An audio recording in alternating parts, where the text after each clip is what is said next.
A paz do Senhor, meus irmãos. Hoje, como prometido, eu vou estar postando a aula a respeito das duas naturezas de Cristo. Em breve nós retornaremos às aulas presenciais, mas por hora, devido a tudo que está acontecendo, para nós não perdermos a constância do nosso estudo, nós vamos fazer este vídeo. Então, falar sobre as naturezas de Cristo, primeiro nós precisamos entender que Cristo ele teve duas naturezas. Eu separei um estudo aqui a partir da página 47. E a primeira natureza que Cristo teve, pois ele sendo 100% homem e 100% Deus, ele foi divino, ele teve uma natureza divina. Alguns textos que comprovam isso através dos nomes que lhe foram dados, essa comprovação da sua natureza. Por exemplo, quando o pai lhe chama de filho amado. Por exemplo, quando o anjo chama ele de filho de Deus. Quando o profeta Isaías chama ele de Emanuel, que significa Deus conosco. Então, o próprio Cristo se chamou de Eu Sou, em Marcos 14, dando a entender que estava falando pessoalmente daquele momento de intimidade que os discípulos lhe conheciam, e também falando a respeito do tetragrama, do poder da existência que está em Deus. Os apóstolos testificaram, Pedro testificou, que ele é Cristo, o Filho do Deus vivo, né? Aquele episódio extraordinário, aonde eles perguntam, né? E Pedro vai se levantar para ter a melhor de todas as pontuações. Ele diz assim: para quem iremos nós, se só tu tens a palavra de vida eterna? Pois tu és o Cristo, o Filho do Deus vivo. Então, ele era o Verbo, e o Verbo estava no princípio. Para o Verbo estar no princípio, lógico, categoricamente, ele deve ser eterno. Então, sendo Deus eterno e Cristo estando na eternidade, ele é Deus. Então, alguns atributos divinos de Cristo, né? A palavra ali na página 48, atributos vem de tribuere, ou seja, é atribuído a alguém determinadas características. E Cristo, ele tem características que são características divinas, características que estão sobre ele. Então, nessas características que estão sobre ele, nós conseguimos entender que ele tem atributos que são morais, ativos, atributos não relacionados, atributos naturais. Então há um objetivo em tudo isso para demonstrar as suas duas naturezas e a que está remetendo determinadas naturezas, tá? Então, nessas determinadas naturezas que Cristo tem, as suas características divinas, elas se apresentam muito nas suas obras, elas se apresentam muito naquilo que Deus pode fazer e o homem não. Então, características divinas nele, nós vemos santidade, nós vemos que ele é justo, misericordioso, vemos que ele é amoroso, que ele tem bondade, que são características que nós sabemos que o homem recebeu isso de Deus, mas em Cristo isso estava de forma plena, estava de forma presente, e ele tem espiritualidade num nível que ultrapassa o nível natural. Tanto que Jesus ele sabia o que estava no coração das pessoas. Isso através dessa espiritualidade. Ele tem infinitude, ele tem o infinito à sua disposição. Ele tinha na sua vida coisas que passavam da regra humana. Ele tinha independência das suas próprias ações. Ele disse, ó, eu roguei ao Pai para que você não ficasse cirandando, Pedro. Porque ele tinha as suas próprias questões também e a sua vontade. Ele era eterno, ele era imutável, ele não mudava de opinião, ele permanecia seu posicionamento frente às coisas, assim como ele continua sendo imutável, onipotente, ele era onipresente, porque essa natureza de Cristo de onipresença, ela hoje faz com que ele esteja em todas as igrejas, por exemplo, ao mesmo culto. Você faz o culto está acontecendo aqui, o culto está acontecendo lá na Europa. Todas as pessoas têm a certeza que Cristo está ali no meio. Ele prometeu, eis que estou convosco até a consumação dos séculos. Ele é onisciente. Por mais que Salomão fosse sábio, a sabedoria de Cristo ela transcende. Me admira aquela passagem de Salomão, que Salomão pega a espada na briga pela criança para saber de quem era o filho, e ele vai para cortar a criança no meio. E a mãe verdadeira diz, não, pode dar para ela, contanto que o menino vive. Ele diz, essa é a verdadeira mãe. Mas Cristo é extraordinário quando ele começa a riscar na areia, ali nos evangelhos, por causa da mulher pecadora, e ele se levanta, e hoje para nós é algo comum, está no popular essa frase, mas aquilo que ele fala, se você pensar, ninguém nunca tinha pensado em algo parecido. Ele diz assim, aquele que não tiver pecado, atire a primeira pedra. Pense comigo, é uma sabedoria imensa, é muita sabedoria. A sabedoria que estava em Cristo é a sabedoria dos provérbios, que ela clama pelas ruas, ou seja, a sabedoria de Cristo estava no Emanuel, caminhando nas ruas, na terra, para trazer justiça ao povo. Ele é soberano, enfim, nós temos várias questões que são atributos divinos.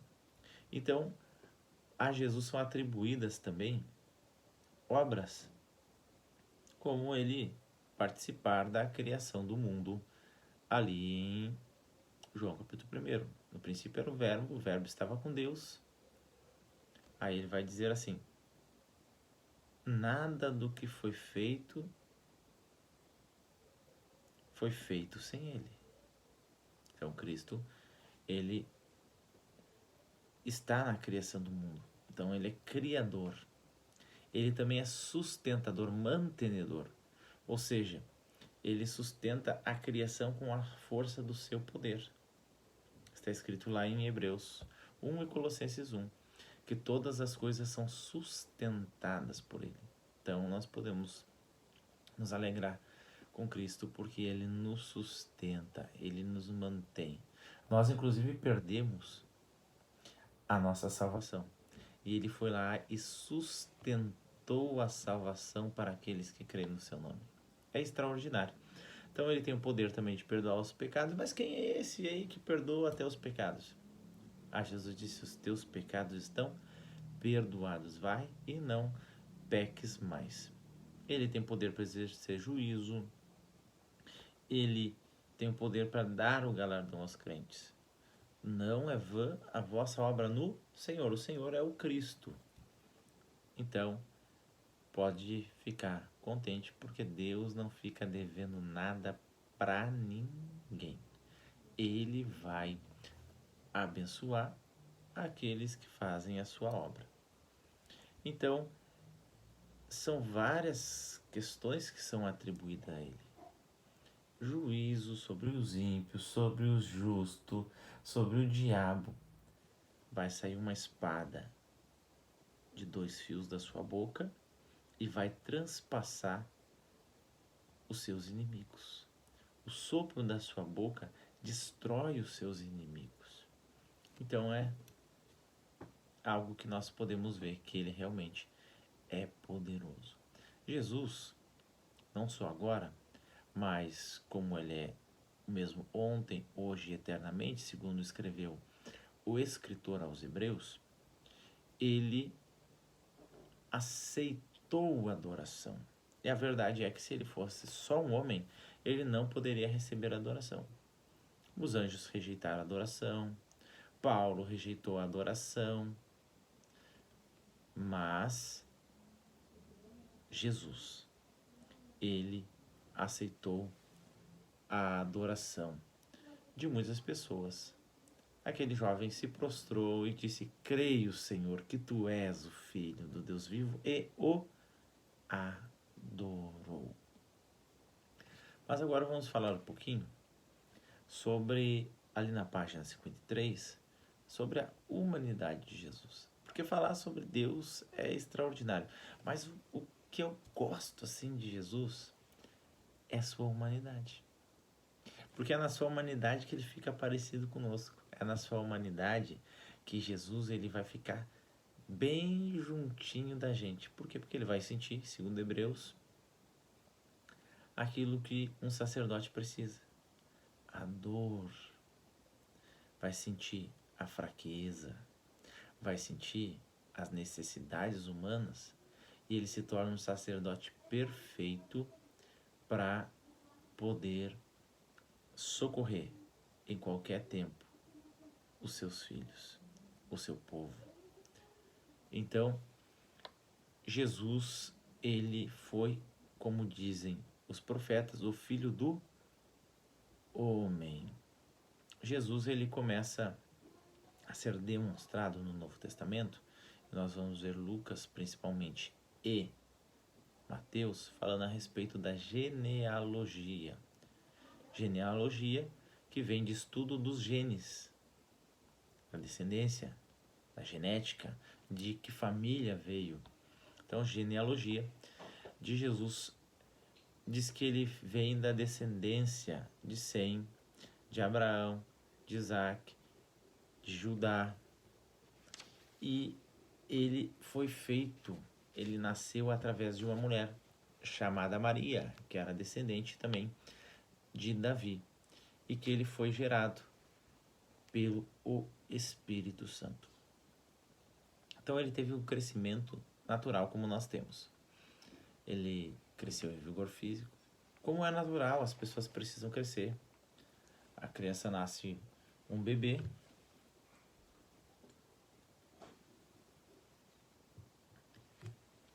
E vai se desenvolvendo seu corpo físico até chegar à sua maturidade física, aonde o homem toma vigor, robustez física, é o natural, e a mulher toma a sua forma, a sua beleza. E Jesus também passou por essas fases hormonais, sentimentais, fases de crescimento. Jesus teve todos esses processos que o ser humano teve. Ele passou pelo desenvolvimento mental. Isso é importante salientar.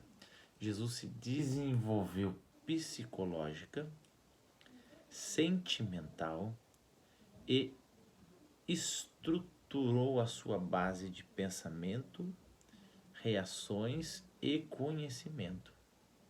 E também a sua questão da aparência humana. Ele teve todo esse desenvolvimento para se tornar quem ele se tornou. Isso tudo, é claro, sem pecar. Às vezes foge o entendimento falar sobre isso, porque é difícil, né? Você pensar como que ele aprendeu as coisas sem pecar. Porque é um ditado que diz que a gente aprende mais com os erros. Mas Jesus sempre aprendeu com os acertos. Então, que nós comecemos também a aprender com os nossos acertos. A sua natureza humana, ela foi completa. O corpo, ele podia ser tocado, ferido, judiado, machucado. Ele teve a alma humana, seus sentimentos foram feridos, ele teve emoções, ele chorou. E há um texto, um versículo que dizem ser o menor da Bíblia, que é: Jesus chorou, sua natureza humana foi tocada. Ele teve um espírito humano, diferente de ter só o Espírito de Deus. Ele teve um espírito humano. Teve limitações, Mateus diz que ele teve fome. É ruim passar fome, Jesus teve fome. Sede. É ruim passar sede, ele teve sede. Teve sono. Nós temos sono. Ele se cansou. Tinha uma jornada itinerante que não era como hoje. Era tudo caminhando, às vezes no relento, no deserto. Teve compaixão. Ele amou. Que o amor, eu acho que é uma das características de você amar, não aquela questão de dizer da boca para fora que ama, que tal. Não, mas você sentir o amor, você amar, você demonstrar o amor. Eu acho lindo Jesus, o amor que ele tinha por Maria, a sua mãe. A Bíblia diz que na hora da morte ele estava preocupado, seu coração estava envolto para aquilo que aconteceria com a sua mãe. Ele disse: mulher, tá aí o teu filho. Filho, tá aí a tua mãe. Ou seja, um cuidado, eu preciso que vocês se cuidem, eu amo vocês. Teve uma preocupação que não é uma preocupação da boca para fora. Jesus amou os seus discípulos. Jesus chorou, foi tentado, ele se aborreceu. Isso sem pecar. Miseráveis, mas não pequeis. Ele se aborreceu, se entristeceu, mas fez sempre as coisas certas. Se condoeu, se alegrou. Isso é importante. A vida do crente não é só chorar, só sofrer. No mundo tereis tribulações, mas Deus é alegria para o seu povo. A palavra de Deus diz que o reino de Deus não é comida nem bebida, mas alegria no Espírito Santo. Então Jesus, ele se alegrou. Ele suou. Olha só que curiosidade, né? Você que quiser ir procurar isso, está lá em Lucas 22. Ele suou. Seu suor foi como sangue, de tanto que orou. Se perturbou, sangrou. Ele morreu. Isso tem que ficar claro aqui. Jesus, ele morreu. Quem que disse que Jesus não morreu? Se você vê alguém dizer, Jesus não morreu, a Bíblia diz que aquele que diz que Cristo não veio em carne, este é anticristo. Se ele veio em carne, ele morreu. A sua morte é a razão da existência da igreja. Ele foi embalsamado e ele foi sepultado. Então, partindo agora daquilo que eu falei do pensamento, Jesus, ele tinha limitações intelectuais. Por isso o texto diz que ele crescia em graça e conhecimento. O que é crescer em graça? É você conseguir se posicionar melhor com as situações. Ele foi adquirindo na sua natureza humana, na sua sociabilidade, conceitos de se posicionar em relação às questões. A como falar, a como proceder. E intelectualmente, ele adquiriu conhecimento. Embora ele fosse a palavra, ele foi aprendendo e sistematizando essas questões na sua mente. Porque ele tinha um conhecimento limitado como homem. Então ele teve que aprender. Ele começou a aprender. É claro que ele não aprendeu isso somente com as pessoas. Ele aprendeu isso também com o próprio Deus. Ele aprendeu com o Espírito Santo. Nós temos esse acesso, mas muitas vezes, infelizmente, nós não utilizamos. Teve limitações morais, ele teve limitações espirituais. Isso aqui é interessante nós falarmos, porque Jesus, ele precisava ir para o templo adorar. Se não tivesse limitação espiritual, ele não precisaria adorar. Mas ele foi adorar porque ele sabia que ele precisava adorar e cumprir o seu papel também como homem de adorador. Porque se é homem, precisa adorar a Deus. Então, ele adorou, ele meditou nas Escrituras, ele dependia de orações. Isso é lindo. Aí tem muita gente que pensa ser acima de tudo, acima de todos, independente. Mas o próprio Cristo dependia de orações, dependia do Espírito Santo. Então, outros detalhes da humanidade de Jesus é que ele foi uma obra do Espírito Santo. Ele nasce da mulher, a palavra semente da mulher diz que ele vem da semente. Não que seja a semente da mulher como é a semente do homem, mas a mulher foi como uma espécie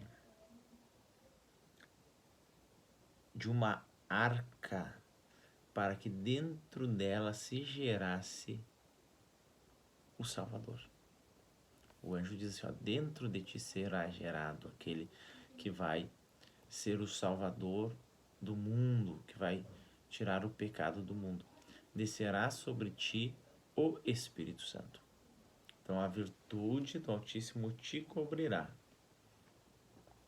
Então esse texto ele mostra que Jesus ele foi gerado por Deus. Aqui no livro vocês vão encontrar uns desenhinhos ali que eles querem no final de toda essa dinâmica mostrar que para Cristo nascer precisaria, na questão dos cromossomos, ele ter, através da genética, ele precisaria ser fecundado com o cromossomo X e o cromossomo Y, certo? Se ele fosse filho da Maria, porque ela não teve relacionamento com ninguém, seria uma menina. Mas então ele não foi gerado de Maria, ele foi gerado na Maria. Por quê? Porque ele tinha cromossomos para se tornar um feto masculino. Então nós aprendemos hoje que Jesus, ele teve toda a questão da sua humanidade definida pelo próprio Deus. Ele foi Deus. Quando cravaram a lança, ele tinha sangue, ele tinha a água do pericárdio, ele não teve seus ossos quebrados por causa da profecia, porque ele já estava morto de tanto que ele havia sofrido. Então eu espero que você estude essa lição, eu espero que você veja essa aula, leia a revista, nosso livro, para que você consiga sistematizar esse texto. A Bíblia diz que Jacó gerou a José, marido de Maria, da qual nasceu Jesus, que se chama o Cristo. Então, Jesus ele veio da descendência de Davi, nascido em carne, gerado pelo Espírito Santo. Cresceu como homem, viveu como homem, teve atributos divinos e atributos humanos. Esses atributos divinos, todos expressivamente gerados na sua existência humana pela operação do Espírito Santo, que nele se tornava um só, porque ele era um com Deus. Que Deus abençoe, que Deus dê graça para que você consiga adquirir este conhecimento.